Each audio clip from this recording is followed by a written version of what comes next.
Welcome to another episode of Infographic Instant with Brian Michael.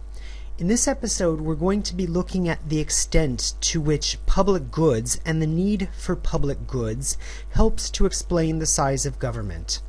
Just recalling that a public good is any good that people cannot produce by themselves because there's some kind of difficulty, such as a collective action problem or other issues which prevent groups of people from providing goods and services that they need in order to consume, invest, and engage in other economic activities.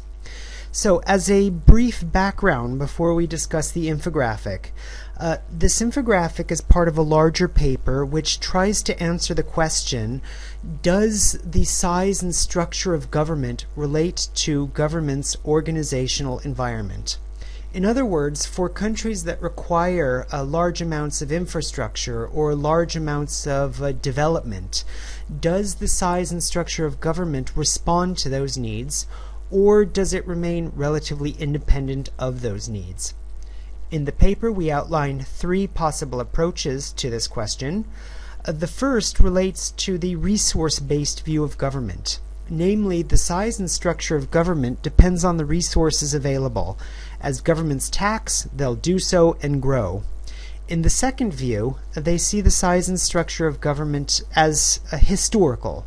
In other words, the size and structure of government just continues on a path that's been set long ago, and the best way to explain this year's size of government is by looking at last year's government.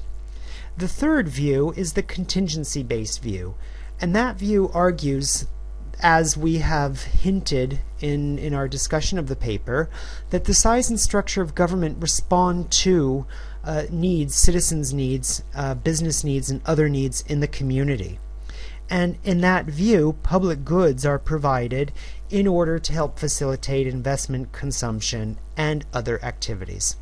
So, turning our attention now to the infographic, we see very little correlation between the size of government, particularly in terms of people's view of the size of government being important, and importance of the government in daily activity.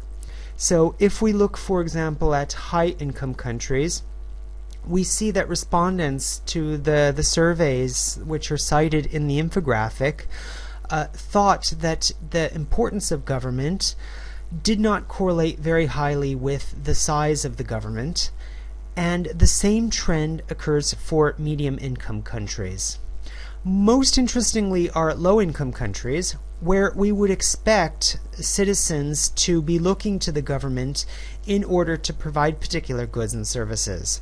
However, from the relatively small sample we see here, we do not see that respondents considered the government very important for a range of government sizes, particularly expressed as a percent of GDP.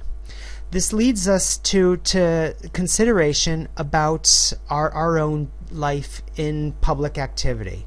So when we're watching the news, for example, and we see politicians say that they need resources in order to grow the government to provide you and I with something useful, please keep this infographic in mind. This has been another Infographic Instant with Brian Michael.